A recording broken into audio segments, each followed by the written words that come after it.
Are you a prepper or homesteader looking to connect with like-minded people in your area? Looking to start your own preparedness group? Already have a group? Well, look no further than PrepperNet. PrepperNet is dedicated to personal responsibility, individual freedoms, and being self-reliant. PrepperNet has monthly meetings in over 100 cities where you can meet and learn with like-minded people in your area. PrepperNet, where preppers unite. Find us online at preppernet.com. Survive, thrive, stay alive. It's time to get prepared with the Prepping Academy podcast. Hello, Prepping Academy members. I am Forrest. We got a wonderful guest with us this evening. And you've seen her, heard her, you've got her books. You know who she is. She's like family to you. So it is the Shelby Gallagher of the Glenn Tate and Shelby of the Prepping 2.0 podcast, which is, if you guys know, you remember, I published just about 3 weeks ago the best podcast online, and that was number one. I don't even know if Shelby knows that.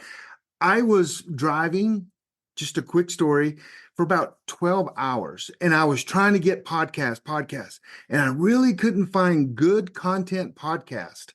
And I narrowed it down to 2 podcasts, and the Prepping 2.0 was number one on my list. So I have in the house right now Shelby Gallagher from the Prepping 2.0 and the better half of the Glenn Tate twosome. Good to be here. Thank you so much. It's great to be here. I'm glad we were able to put this together. Yeah, well, of course I've interviewed Glenn many times, and the show was just bombed every time. No, I'm kidding. I'm kidding. He won't listen to this, will he? I can make sure he doesn't. Okay, but I've never had you on, just you. So this is your time to shine. You will become rich and famous after this, I'm sure. So, hey, and in the mail I got just the other week this book, Prepping. It's called Food Preps 2.0 by Glenn Tate and Shelby Gallagher. And I have started reading. I actually read half of it before Christmas. You guys sent me a copy of it, and I read some of it, and then Christmas happened, and now I got the entire book, and I'm excited for this book. I'm excited for you guys. So if you don't mind, tell us about yourself.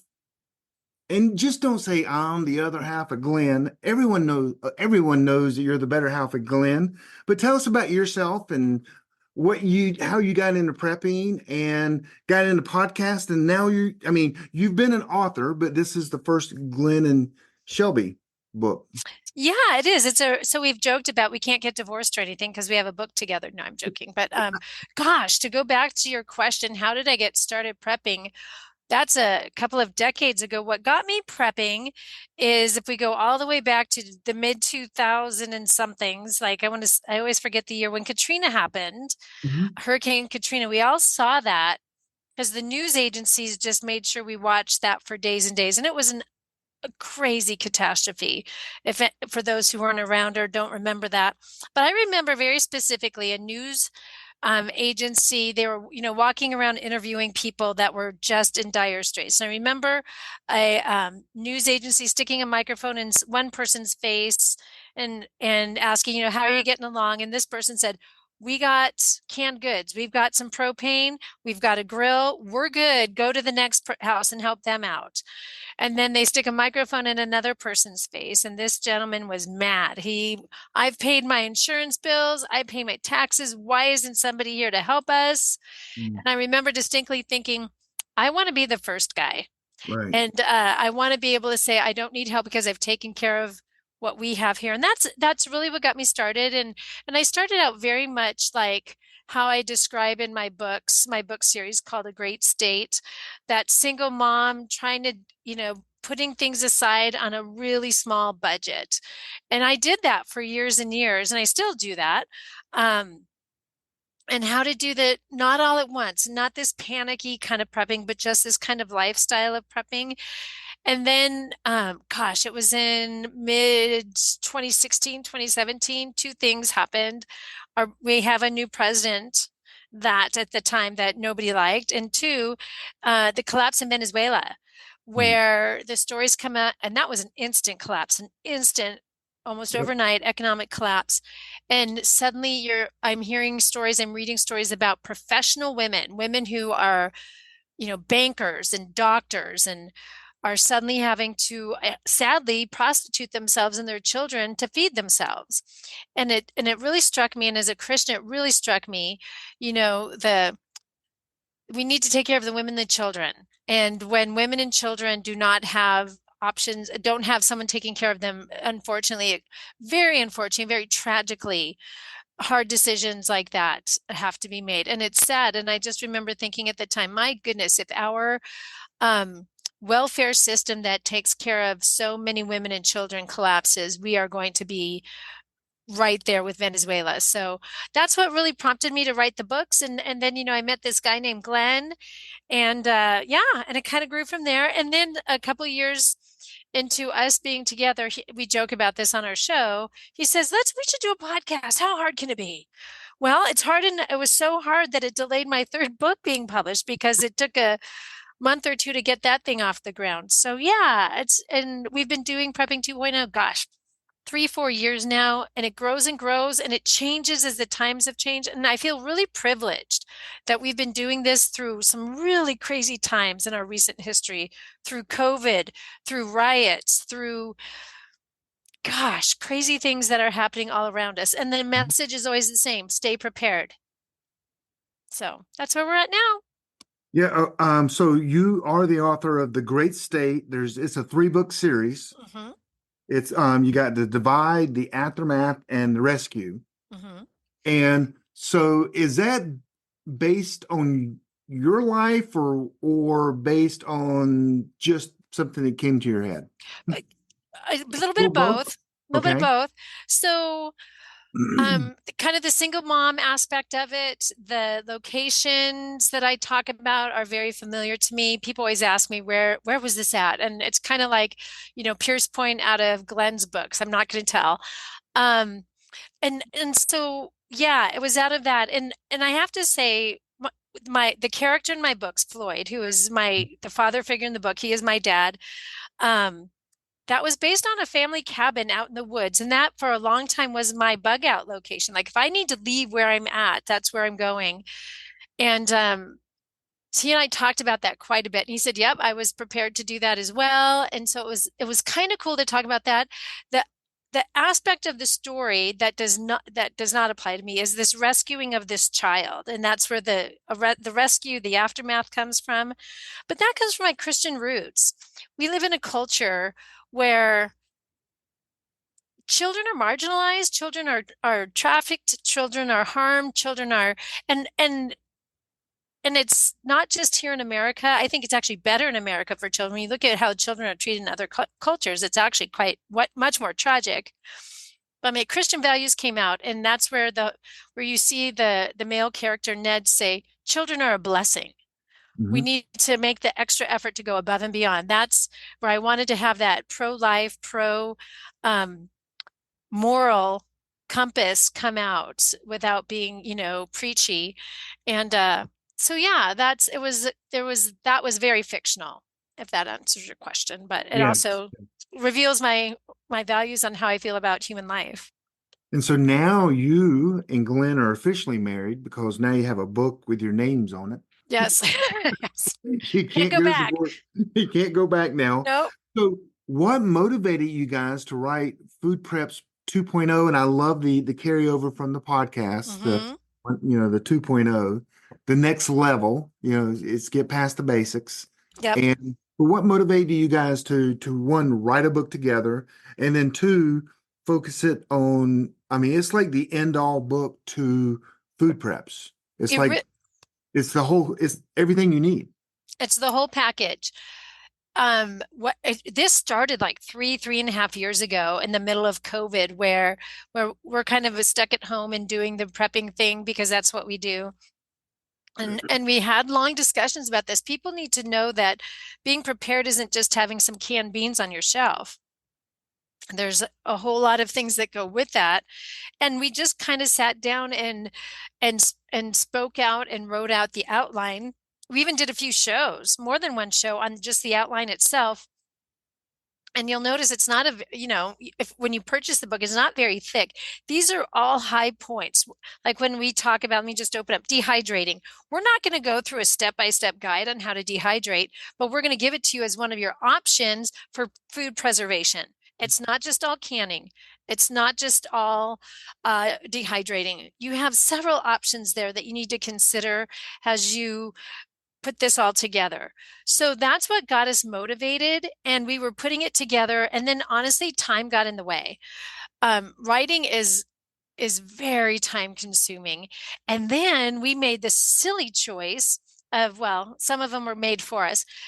Glenn got this silly thing called cancer. Oh yeah. And we had to, and that shelved it for a little while. Then we moved during that cancer year, which I'm glad we did, but it was a lot. And then we got a lot of it written when he was kind of recovering from all of that after the big move. And then he got COVID. So we recovered from that. So then it was like, no, we need to do this. We've talked about it enough. Let's get this thing over the finish line. And that's what we spent a good part of last year getting done. So this has been a labor of love through a lot of hardships and crazy things in our life. And it feels good to get over the finish line. So yeah. So when I read it, I was looking through it and I skimmed to the end because I haven't finished reading it. But you guys, I mean, this is like I always say that the medicine handbook that Dr. Bones and Nurse Amy wrote is like the complete guide, the medical. You really don't need anything else. It is the guide. And I think that this book is kind of the guide when it comes to food, because not only do you hit all areas of the food, and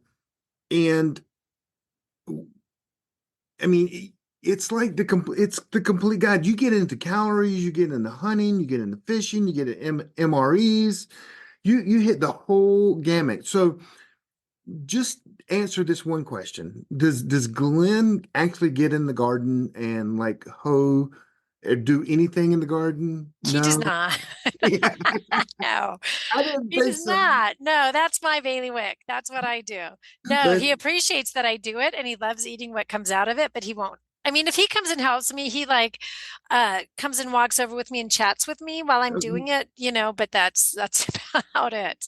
yeah, that's great. But you get into in the very first part about you get into the cost of the food, the shelf life, how to rotate it, the calories, the sawdust that you got to put into it, and the store. Oh, did I add that in? I think you might have, but yeah, you could certainly, if we go back to Laura Ingalls Wilder days, it might be a thing. Yeah. I Yeah, think there's better options. Yep. yeah. But you get in. I mean, it is the complete guide, and so Yes. why were you wanting to get a book that literally? I mean, and it covers everything. I mean, some people do books just on dehydrating. Right. Or whatever. But you guys get in, and it's amazing. I think when people read this, they're going to need way more food than they think because of the Absolutely. you go through all that. Especially when you look at the calorie needs. Oh my gosh, it should strike you as, oh my gosh, I need to do more than I'm doing. And that's where that moment of overwhelmingness comes in. But that's where we felt the need to write this, because I think so many people get into prepping, and to them, and this is makes sense. There's no wrong in this, but I just need to fill my pantry up more and Mhm. put some more things, some shelves in my garage, and add some more things to that. And then suddenly you're like, wait a minute, I need to now fill up closet space and basement space. And then you get into, because it kind of gets ahead of you. Oh my gosh, I need to organize it. I don't know where my canned beans are now. I don't know where my canning supplies are. So if you are just kind of new into prepping and you're just getting started, I love that we start out with storage space and storage solutions first. And if you haven't done that, that's okay. Stop where you are and start with organizing first, because as you just keep adding to your preps, if you're not keeping track of them, what'll happen is, and this is based on what we've talked about with some of our supporters and fans is they've done either trial runs having to bug out of their home, or they've had to bug out mainly because the people I'm thinking of are because of forest fires. They're being told to evacuate. You need to be able to grab what you need that you Mhm. know that you have, get it in a truck or trailer, and haul out of there within like sometimes less than 30 minutes, maybe even 10 or 15. If you're sorting through, do we need these beans or this toothpaste or this or that? It makes that ability to bug out, you're starting to get into levels of danger. So there's reasons for having that organization first. And that's why we started with think about being organized first so that you can bug out quickly and know how to get your hands on what you need quickly. What if you have, and going back to Dr. Jones and Nurse Amy, what if you need a tourniquet right now? Mhm. And that's where moments really count. And Right. you have forgotten where in the garage, where in the shed is your med kit, you know? Yeah, it's So I important. love the idea, the fact that you started out with storage because I've been in the group for 24 years now. We have food that is bad now in a sense. But when we started, we were not thinking one bit about organization, about one bit. We put a label rice, for buckets, or, and now we're like, okay, what year is that? Okay, I think these buckets are when we all got together. So they're 25, 24 years old at this point. But I tell you, since then, I'd say for 12 years now, we've been really organized about our food, putting it in a spreadsheet, labeling, everything because things go bad. And the food management for our group has been a nightmare. Yeah, But now they got a handle on it now, but it's been, I mean, so the actual managing it, I mean, there were times that we're like, okay, we know we have something, where would it be? And if you could imagine the storage space for a lot of people, I mean, it's massive. right. It's it's more than like it's like 4 or 5 thousand square feet massive. And I tell people that and they're like, what? I'm like, you wouldn't believe how much food you need. Um, but so that was great that you guys started out with the organization and the labels and because you got to start there. Hmm. If you don't, it's going to get overwhelming, and Real quick. you're not going to know where the beans are. Exactly. And then also we remember we hid candy in some of the buckets. So we would do the Mylar bags, put rice in there or whatever, and we put candy in it so that we would have a treat when we opened that. And then it got to the point where like, okay, where's all the candy? And so, but yes, I did appreciate that. And you get into one thing about the book and about I think that y'all's mindset is a lot of people they're just preppers. Mhm. Preppers buy food and store food. Right. Then there are people that are more like self-sufficient, meaning, hey, we can grow some food too and can some food and do a mixture. And your book is a mixture of all the different blends. You even have MREs. That is unheard of that someone would be talking about MREs when it comes to food preps, but we know it is part of a food prep, right? Absolutely. And Absolutely. so Go go ahead. ahead. Well, I was just going to say, one of the things I say a lot on our show, and I've said for years and years, yes, you can prep, and I encourage you to prep and have a food supply. But once you get to that food supply, and especially in your situation where you have multiple people and you have tons of square space, space becomes the issue. At some point, you have to pivot and get to the point where we are not only prepping, but we are self-sustaining so that if we're in a, like Venezuela, if we are Mhm. in a long-term collapse situation, we can create and find our own food. And then when you're in that situation, you need to preserve it for long periods of time. And so, yeah, part one of our book, and I'm looking right now in the table of contents, which is available online. Kind of like the first part is, yeah, you can do it. The second part is your food preps. The third part three, is preservation. And it's like I said earlier, it's not just all canning, it's not just all dehydrating, it's everything that so that you can kind of pick and choose as your skill level is and try to get kind of good at them and at least be familiar with each um, option that you have. It's not just one or two things. There's actually quite a few, especially with technology these days, quite a few ways to save and not just save, excuse me, preserve your food for a long period of time. Hey, let's take a quick break. Are you a prepper or homesteader looking to connect with like-minded people in your area? Looking to start your own preparedness group? Already have a group? Well, look no further than PrepperNet. PrepperNet is dedicated to personal responsibility, individual freedoms, and being self-reliant. PrepperNet has monthly meetings in over 100 cities where you can meet and learn with like-minded people in your area. PrepperNet, where preppers unite. Find us online at preppernet.com. Yeah, so there's dehydrating, which doesn't last as long as freeze dried. And then you have buckets, and some of the buckets have different years. So the organization, you're going to lose a lot of money if you're not organized with a lot of food. I'm just going to say, because I don't know how long dehydration lasts, but it can't last more than a few years, can it? My understanding is it can, and a lot of those, it goes with canning too, depends on how you're storing it. It can't be stored where you have extreme temperature changes, just like you're canning foods. Spices certainly can last a long time, but yeah, when you're talking about like beef jerky or something like that, it's going to probably be right in the range of something that you've canned. I'm going to say 3 to 5 years max. I think you're pushing it at that point. But yeah, freeze-dried food, according to the freeze dryer companies out there, Harvest Right is the big one. We have an affiliate account with them. 20 to 25 years, keeping its flavor and its nutritional value. We use it a lot. Yeah. And so you've got to have this all mapped out. MREs, probably if you buy real military MREs, they're close to expiring already. We know that there's an extended shelf life to that, but everything has a different, even canned goods. Right. There has to be a shelf life on them, correct? There is, and it's funny, I get asked this a lot. There's what the companies say on this can that they stamp on the can, and then there's reality.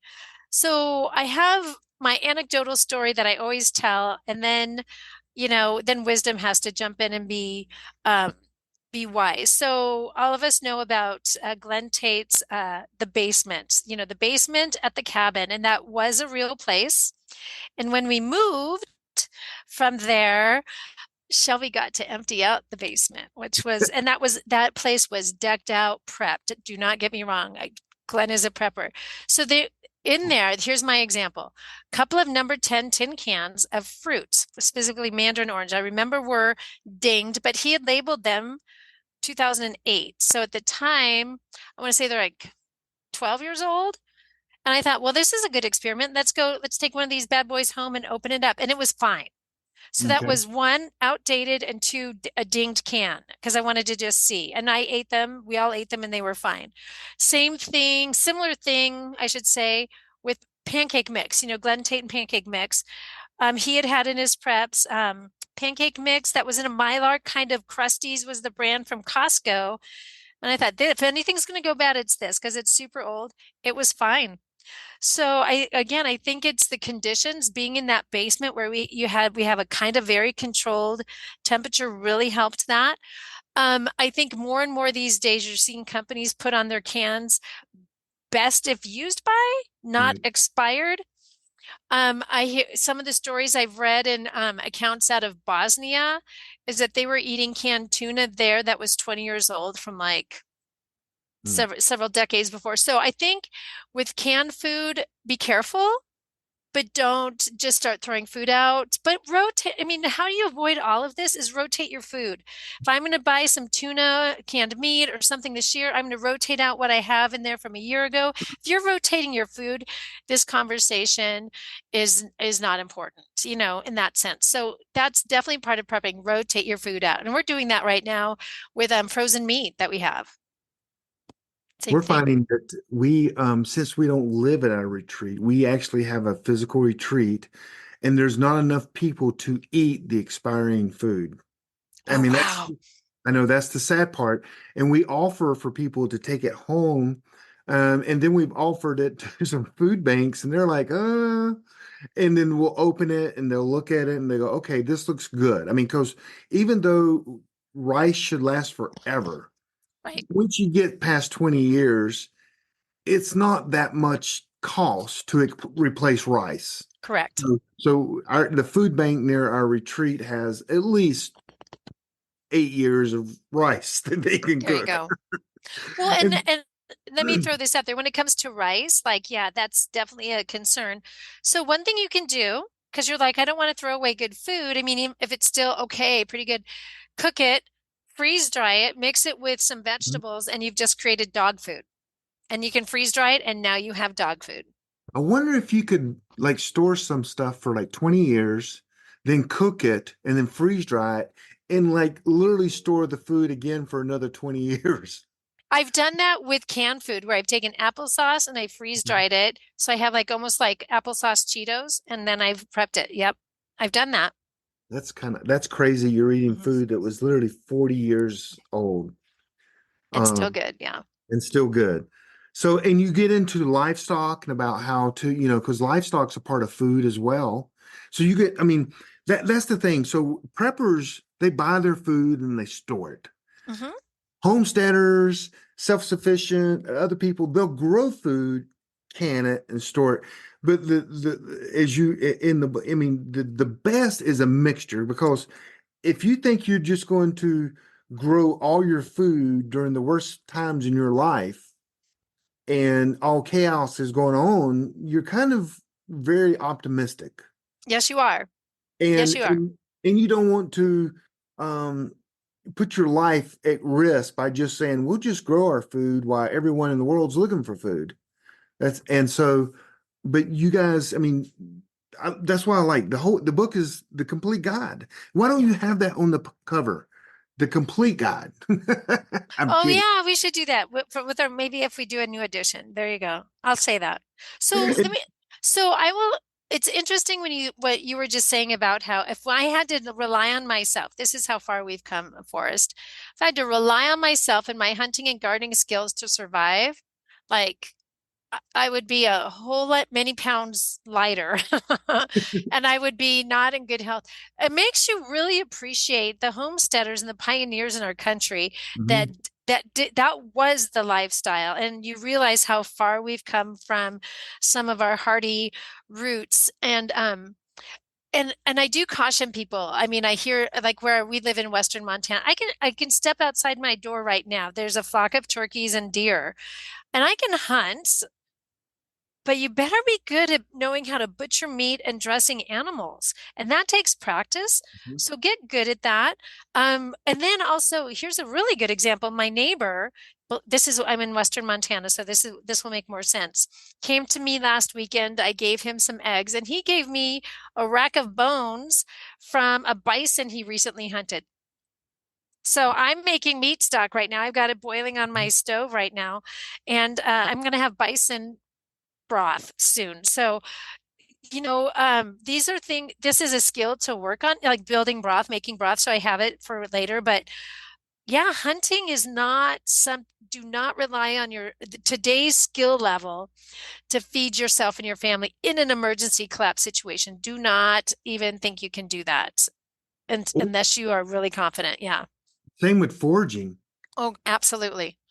Oh my gosh, foraging, I joke about this because there's foraging for plants and there's foraging for mushrooms. And we've joked about it because we've done some shows recently on mushrooms because I've kind of gotten into it. Um, know what you're doing. We just had it happen here in Montana just in the last couple weeks where very experienced mushroom foragers um, died because they misidentified something, because there's always an evil twin out there. Something looks very similar to something else. And know what you're doing. Have a second set of eyes. Have a two or three checks. I mean, I hate to be overly cautious, but in foraging situations, you're got to know what you're doing. You really do. That I've never done the mushroom thing because it does scare me. And I, so I've just never, I won't but even if you go through, like I've taken a foraging class, I don't know, 4 or 5 times in my life, I still just, you know, I'll probably end up dying if I have to live off the grass. I mean, people are like, peel this bark off and the white part. I'm like, I'm not eating that. I guess if I get hungry, maybe I'm too Americanized and I've always had it nice, but I know, Selco, I'm going to mhm, interview him. I mean, people he knew were eating leather. They would yeah. take leather shoes, soften it with water, and I guess that's a skill that you need to know just in case. Mhm, But I guess I will eat bark, and in the book you mentioned from the 1 Second After Wham Fortune series, they were adding like sawdust. That was the joke in the beginning to the mhm. biscuits to make everything, more people can eat the food, and no one even knew it at the time. I have to admit, I forgot that part of the book. It's been a long time since I read his books, Oh, but oh my no. gosh, you're right. Oh, but you hear these stories, I understand and I get it. And I get in desperate times calls for desperate measures. I know that. And that's where the case for prepping, and you and I know this. Why do we need to make those kind of hard decisions when right now, if we get our act together and make sure we have skills and things put aside, we don't have to eat leather shoes. We don't. We shouldn't have to. We should know how to do get, instead of using sawdust, using another, using something else, or that these things are not something to scare us. It should be something that prompts us to make sure don't ever get to that point, right? Yeah. And people prep for different reasons. Yeah. I don't I'm the weird one on the block. I don't prep because of our government, because of history repeating itself. I literally prep because Matthew 24 states that hard times are coming.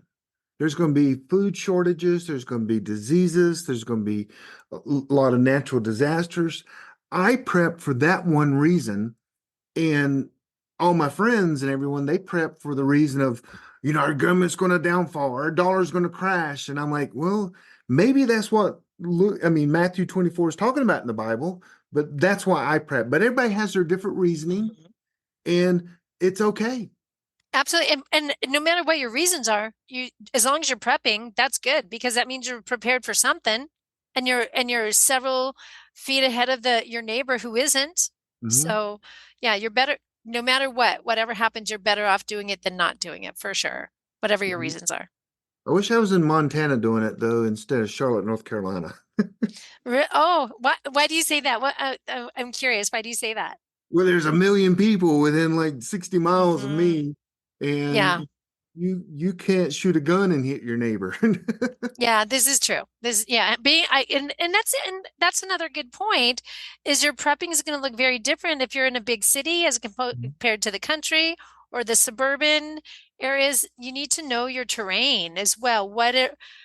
For you to bug out and get away from people, it's going to be a lot harder for you than it is for me. My probably biggest concern for a collapse is honestly forest fires Mm. because we have them enough around here. Yours is probably more hurricanes, and you need to think about natural disasters too. So, yeah, And and people. and people. So yeah, so one thing we learned at my group in during the COVID thing was all our supplies were at or near our retreat.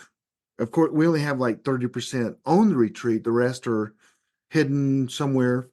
And but we needed some of them supplies during COVID. So we had to change our whole policy because our goal is we want you to literally be able to starve to death at home, so your goal will be to get to the retreat. That's your number one goal, to get to the retreat. So if you stay home, you'll die. So that's Right. what we want, everyone's motivation to get there. But then COVID came, we're like, dang, man, we sure could use some of that medicine and some of the mask and them gloves now. So we did change a little bit of our thing, but that's the good thing about a retreat as well. Or if you're bugging in, even if you're bugging in, don't have all your food on the shelf So everyone in the world, when they come into your house, they can just literally deplete your entire food supply. Absolutely. A lot of people Absolutely. that bug in do that. All their food is right there.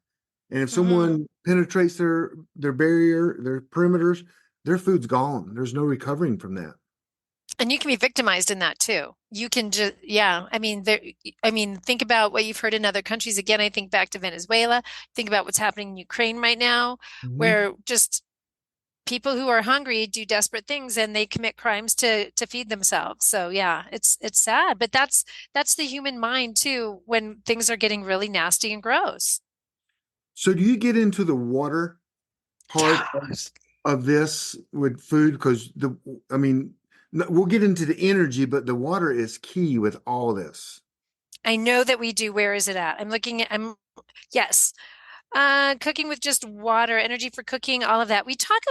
Probably should have talked more about it, but gosh, water, ladies and gentlemen that are listening, if you don't know this, I'm going to give you a really big, huge piece of truth that you probably already know. Water is number one. Water is number one wherever you are right now. Think about your water supply. Think about if it's not there.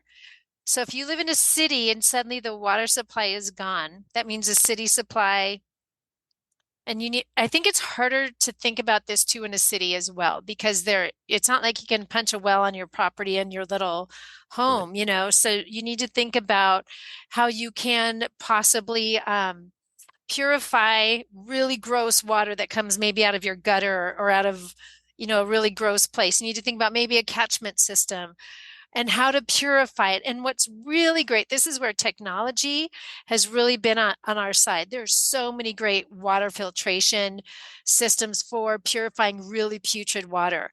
I've used a life straw. I know there's several brands out there. I have stood in a lake and stuck a straw in a lake water and drank it. There's some really great systems out there. So especially if you live in an urban environment, that should be your number one thing. If you live like where I live, where I have a well, I have water nearby, then it becomes more of, again, purification, but also storage. If I need to go to like a lake or a pond and get water, if you've ever carried a bucket of water across your driveway, you know how heavy and cumbersome that is. So being able to transport it, being able to purify it and use it, and think about that every human being generally needs, what is it? A gallon of water a day to drink, if not more, if you're going to stay fully hydrated. Mhm. That becomes your number one thing. The human body can go for several weeks without food. A human body can only go max 3 days without water, and that third day is pretty miserable. So water is number one in your preps. So I would say water's number one, food is number two, kids are number three. Oh, Because wow. you got to have somebody carrying that water for you, and so you don't have to. Exactly. Give them, I don't know, give them some water balloons and have them go fill them up or whatever. I don't know what, yeah. Yeah. So yeah, if you've ever carried water before, it's like a comedian I listen to a lot. He's like, digging a hole is the hardest thing you'll ever do in your life. Yeah, And carrying water is very difficult. But so you need kids to taste the food, make sure it's okay, and then get the water. That's what you need the kids for. absolutely. And so you cover also ways to cook the food as well. And I happen to know one way to cook food.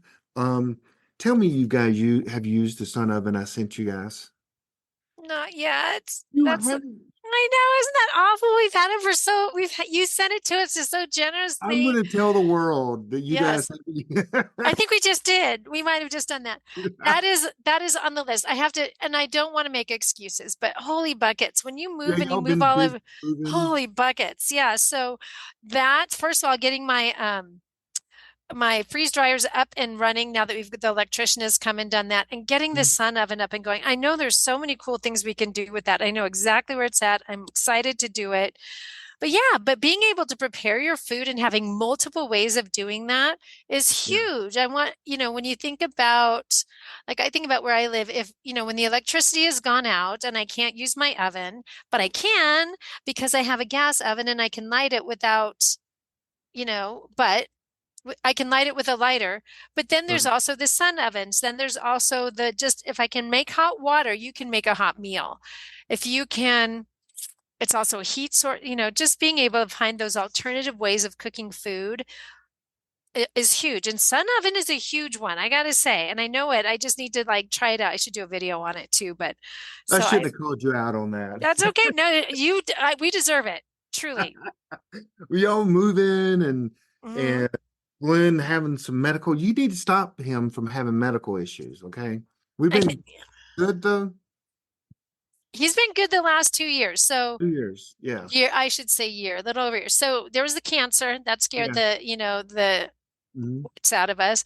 Then there was the COVID, which really scared the wits. We really thought we lost him. And then a little over a year ago, he had a detached retina on his eye. So there was a medical emergency, but it Wow. wasn't life-threatening. But Yeah. and that's been all repaired. So yeah, he needs to. He needs to I stop. joke about I've worked so hard to keep you alive. You can't, you How can't about a mess it. how about a Hmm? bubble suit? We need to give him maybe a bubble suit or something. Uh-oh. Someone's going to send us something, but Yeah. yeah. And so also but cooking the food is very important. You also get into some of the recipes as well. Hmm. You enjoy cooking or I do. I enjoy Mhm. cooking a lot. It becomes a time issue for me because I love cooking things that I've prepped. Okay. Hmm. So, like, I've joked about with some of our fans, I've kind of re-energized my love of fermenting. And so we've enjoyed for the last couple of weeks some of the fermented vegetables that I've done. And fermented foods last for a long time again, in a good refrigerator. So there's a little bit of a time element. Both Glenn and I have day jobs. Oops. Both Glenn and I have day jobs that make it so that, we come home and we want like shove something in the microwave, and I'd prefer not to do that. And it's interesting when you're writing the book, Glenn and I were really conscientious that we didn't want to make this into a recipe book, like a cookbook. Hmm. And we made a very conscious plan to not do that because we didn't want to give that impression, but we wanted to give some sample recipes, at least something to kind of get people thinking about how you can cook with some of your prepped foods and giving some inspiration to think about doing that now. And that's part of the food rotation thing. If I'm going to ferment foods, I need to eat them eventually. If I'm going to eat canned foods, I need to eat them and I need to be able to cook good things with them. And so it's part of that whole food system. I like the idea you gave recipes because every prepper I know, they have beans, rice, they have all the basic bulk food. But so, and then they put, oh, I'll put some salt and pepper in there. And you can get really tired of beans and rice with salt and pepper. But just a little, some herbs or a few more things, you can make a ton of different meals and make that beans and rice. After 9 months after eating rice and beans, you're gonna go, oh gosh, it's killing me here.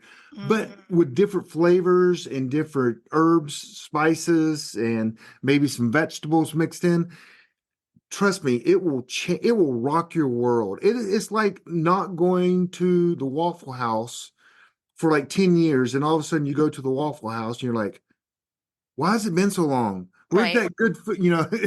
Kind of like it's like Glenn and his waffles. You got to have that something else to live than Yeah. just beans and rice. Absolutely. So yeah, And so we have a handful of recipes in there for that very reason, so that you can see it's not just about opening a can of beans and sticking a spoon in it. and you have like the list of like everything you need. If the rice, how many calories, the protein, the carbs, and then what scares people the most is I'm looking here. It says one adult, age 45. That's probably about my age, I guess. Maybe close. And it says how many calories do they need in a year? And you guys get into the calories and the carbs and how to survive. And then when you relate what you need to numbers and then correlate that to food, you're going to go, oh my gosh, Yeah. I don't have enough food. So it's interesting. And so when you think about when you look at these charts, and I have to tell you, it was really interesting getting that formatted with Amazon, but especially on page 204, 205, those are the charts that Mhm. that Forrest here is talking about to listeners. I think back, gosh, this was when Glenn and I were first together. We were um, meeting with a friend in Eastern Washington who was renting a house from another friend, his friend of a friend of a friend, who claimed to be a prepper and said, look, this is this guy's cabinet of preps. And it was, it looked like my looks like my shoe wasn't much. It was a typical pantry. And I thought to myself, he's a prepper. This is a start Right. because I know this. I know that an average adult, if you look at this chart, like the average adult, I would say just knowing what I know, thinking back to that chart, I think the average adult over the course of a year needs roughly 10,000, no, 10 million calories. A All lot of right, so time. that's a lot of calories. So when you think about a serving of let's just say a typical meal for many people are anywhere between 300 to 500 calories, you know, that, and that's on the lean side. Oh my gosh, how do you get, how much Mhm. rice do you need to do that? How much protein do you need to, yeah, it gets really overwhelming. But that's where that's why we break it down that way. All right, so this is where you start organizing, this is where you start planning, and this is where you start I think if more people started from the aspect of how many calories do I need in a year per person and started their preps from that point of view, things would go so much smoother and be much more streamlined. Yes, and there is a companion book that goes with this. I don't know if you know this. Okay. It goes perfectly with your book, and with the food preps 2.0, and it's called the preparedness roadmap. Because Okay. what I do in my book, I don't touch food a lot, but I break everything down into 2 month segments. And you do that in this book as well. I mean, that's how people learn. They get overwhelmed when you Hmm. just say, go buy food, go get ready. But the way you break this down is month 1 and 2, organization and planning, and you freeze dried, and you're going through like dairy milk or dried milk and all that stuff. Months 3 through 4, months 5 through 6, and you go through 2 years. I only go through 1 year, so people are going to die after my book, I guess. But I don't really I don't get into the food, but this is all about how to prepare all your food that you need. And even in that, because again, you're a well-balanced person, because a prepper would just say, we need to buy this, we need to buy this, we need to Right. buy this and store it. As homesteader or self-sufficient person goes, well, we need to grow this, grow this, grow this, and you combine it together. Hmm. Absolutely. And it's not hard to do that. Like, for example, we have chickens. We've had chickens for a long time when we lived in, I've kept chickens even when I lived in a city. It's not hard to keep chickens, and most places will let you have them. So that they'll generally give you an egg a day. So right now I have 23 laying hens. So I get about a dozen eggs a day. And if you've ever had chickens, sometimes you're like, all right, what do I can't make that many scrambled eggs. It's you talk about getting sick of beans and rice. You're gonna get sick of eggs, but I can freeze dry those bad boys. And I'll tell you what, and you go back to the storage, I have tubs and tubs and tubs, and I will have more this summer of freeze-dried scrambled eggs or freeze-dried raw eggs so I can use them as ingredients later. And I can also barter with those, and that is an easy food source. And what if I have some, my chickens lay some eggs and I get some roosters that maybe I don't want because I don't want all the fighting. I've got some meat I can put in my freezer then too. So those having a few little animals and a few little garden things, even if you just put a couple of buckets of tomatoes on your porch this summer because you live in an apartment in the city, save the seeds from that, can a few things, maybe ferment some ketchup, maybe ferment some salsa, and you're now starting to get the skill and the mindset of creating your own food, even if it's just a little bit. You're not going to be able to feed yourself, but I think a goal is for most people, like maybe if you're deciding to go kind of that self-sufficiency route, think about, all right, this first year that we do a garden or maybe have chickens or whatever you want to plan and do, 5 to 10% of your food comes from that, but set a goal and see what happens. So, and start moving that number up a little bit so that when and if a collapse does come along, you can somewhat meaningfully feed yourself and keep yourself alive. Yes. And so also, I mean, I just love the way you guys put this together and the charts and everything. And you also get into now you guys, you and Glenn are partnered with, is it Humana? With New Manna. New Manna. I'm sorry, Yes, New that's Manna. okay. New Manna freeze-dried food, which is a part of everyone's prep, should be. And I'm sure they can find that information out on your web. You have a link on your Yep. show. Yep. If you go to our website, everything that we talk about today, if you want to look at the book, if you want to look at, the table of contents that we're looking at right now, go to prepping2-0.com. The book link is on the top, but if you go to friends and affiliates, yeah, Humana Foods is over there. Mhm. Freeze-dried food for preppers, bulk amounts. We're not talking like little single serving amounts like maybe you would get at Costco for like backpacking or whatever. This is bulk freeze-dried. So if you're thinking to yourself, I need to do something right now because things are tight right now and everything's getting just more expensive, and you want to do some real quick, like buy it. I hate to say it, but kind of buy it now and give yourself a leg up. That I do recommend that. That shouldn't be all that you do, but it's definitely a start that will get you kind of a nice big leap forward doing that. Yes. And also another thing you do, which is awesome, is you kind of have a companion that goes with the book. We do. We You do? do.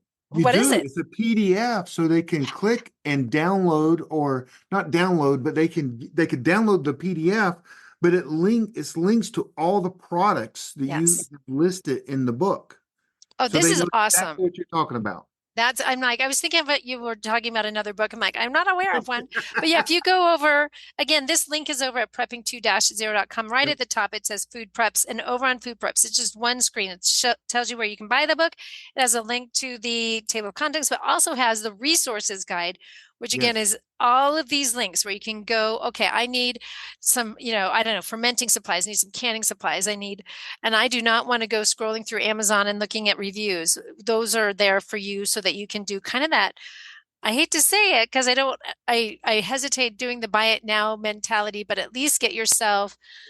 The idea with those is that you get yourself a leg up and you're using your time efficiently so that you can move your preps forward a little faster. Well, yeah, and also people need canning supplies. They may Mhm. need the Mylar bags. They may need a sun oven, and all instead of just finding it and trying to pick what's best, you guys have done that for people Exactly. to do that. So these are the Exactly. Mylar bags we're talking about. Click here, and then boom, it takes you. And that's a great little handy resource for people to have. But you can't click in the book. Nope. You got So to go that's what to, that's truly just a website thing for sure. So you get the website. And so do you see that you guys are going to, I mean, what's your next big thing? Our next big thing. So you know what, as complete as this guide is, I think there's probably a part two to this. A 3.0? No, with Food Preps 2.0, part two, or something like Part that, two? or Okay. 3.0. I think because, yeah, just as we've talked to people about this, I'm like, there's probably a few more things that we could add to this, believe it or not. Mhm. Again, we want to keep this book, we don't want it to be 2 inches thick.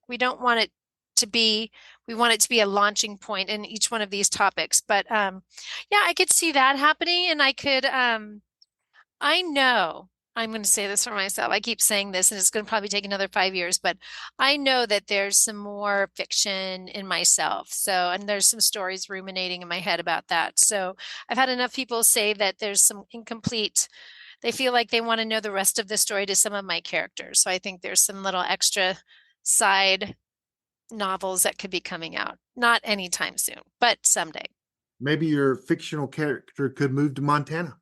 Maybe we could find out what happened to some of the evil characters. I tell you what, I hit some nerves on some of my evil characters, that's for sure. I I don't think Glenn can, well, there's all kinds of side books he could do from what he did, but you can't, he went from the beginning to the end. It's hard to add anything in the beginning or end on his books. And I don't know, but the first time I interviewed him, I told him I didn't like him because I mean, his is a 10-book series. It cost, I mean, when you buy him books, 10 of them, I'm like, okay, he just cost me, a ton of money, but I couldn't stop reading them. It Hmm. was crazy. And see, And and that's what's nice with a 10-book series. He can really cover the story of each one of his Mhm. characters, whereas I kept mine short. Yeah. Yep. And every time he talks, I love Glenn when he talks because he always like, oh, he's a real character. Like the insurance guy, is it Powell or Pow. now? He's like, and he always clarifies to make sure everybody know, oh no, he's a real character that was in the story. I love that. Yep. Yep. And Pow's been to Montana. Pow has been to our house, so Yeah. he's a real person I can attest. So you guys are I want to thank you for coming on, but also you guys do an incredible podcast, and that is Prepping 2.0. And you guys are very I mean, you guys never miss a week of production of putting a podcast out. You just don't. It's very rare when we miss, if we miss one, it's very rare. Yes. And that and it's one, I think it's one of the best podcasts out there. So what do you have in your future? You just, I mean, you guys, you take on subject matters, you interview people. What's in the future for Shelby and Glenn? I mean, your book is going to become it's a number one bestseller in the world. I mean, and everyone should have this. Yeah. Um, but what's I mean, on the show, what's going on? Well, we're always looking for guests. By the way, send me an email for us. I've been trying to get Selco on for a couple years. I'd love to have Selco on, but we're always looking for good guests. We've had, gosh, recently it was so fun. We had Dr. Patrick Jones, who's a really amazing um, herbalist, how to make medicine out of, weeds that grow in your backyard, like your dandelions and stuff. Really, and super funny guy. I'd love to have him on some more. We have gosh, I know Glenn has put together a couple of guests. I'm going to be putting together a fermenting show here soon using some of the newer tools and technology that I've discovered that have made it so much more, you can be more confident. See, the thing about fermenting is that you're like, is that mold or is that Um, okay? And then, you have to think about throwing it out. New technology, new tools that make that such a much easier controlled process where you can really have confidence in your food and what you're preserving. So I'm going to be doing a show on that soon. Gosh, and the growing season gets underway. Going to be talking more about that and the self-sufficiency side of it. So, we kind of just roll with it, and we're always looking for new ideas and guests. So, yeah, maybe we'll have you on you again for us. Yeah. ever had mountain cider? Is it Ma- Mountain Fire cider. Fire cider? Is that it? I've That made stuff it. that stuff is real. That stuff will wake you up real quick. It will. I've And had some of that, and it rocked my world. I'm like, whoa. so for those of you who are listening, fire cider, and I've done some history on this too. It's a tonic. You take like a little shot of it every day, and it's an immune booster, and it's better than a shot of coffee, let me tell you. Generally it's apple cider vinegar. And there's about 4 or 5 common ingredients, and then people have done all kinds of things. Generally there's horseradish, garlic, onion, sometimes like elderberry, something with a little vitamin C in there, and then people add all kinds of things. You put that in a tincture for about a month. Nothing's going to die in that, by the way. There's no way something's going to grow that's evil, that's going to kill you in that because it's so potent. Take a shot of that every day. Whoo, that'll It'll keep you. it'll wake dead people up. And it all goes, and there's a recent book, and I this is just a plug by the woman out there that is the gal on herbal medicine is Rosemary Gladstar, and she just came out with a book on fire cider that has got tons and tons of recipes in it on how to do it, and there's lots and lots of testimonials in there about how people are like, you take that once a day, you will not get a common cold. It will boost your immunity like nothing else will. So yeah, fire cider is kind of fun. And that's a world that I've been kind of getting into the last few years too, especially if you've listened to our show, I've talked about things like that a lot. Well, Shelby, thank you for sharing about your book and the stories. And I was wanting to get some good stories that I could really ragged Glenn on, but I didn't get any of them this time. But Oh, darn. but thank you so much for joining us, and congratulations on the book. It's a great book. You're married forever now. Just think, I mean, because you have to be, because my wife's name, she would never, well, actually today she goes, I got a great idea for a book for you. And I don't want to share it because it's somewhat okay. Good.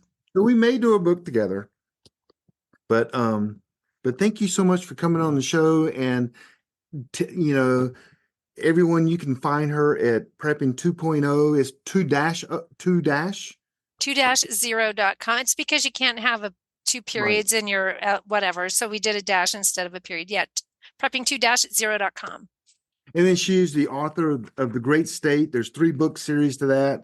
There's The Divide, The Aftermath, and The Rescue. And then Glenn, I know we talk about, but he has the 299 Day series, which is just amazing. The first series or books I read in the prepping industry when it came. I mean, I just didn't know people were writing about this stuff. So, but thank you so much for coming on. Thanks for being a friend, you and Glenn. And I wish you guys the best. And we're going to send this out to everyone to make sure the whole world hears it and they'll know about your book. Thank you so much. It's always a pleasure. And it's like meeting up with an old friend when I get to talk to you. So thank you so much. It's been a really great day with you. It's been great. Thank you so much for coming on. And everyone, we'll see you next time on the Prepping Academy. Thanks for listening to the Prepping Academy podcast. Preppers Unite at www.preppingacademy.com.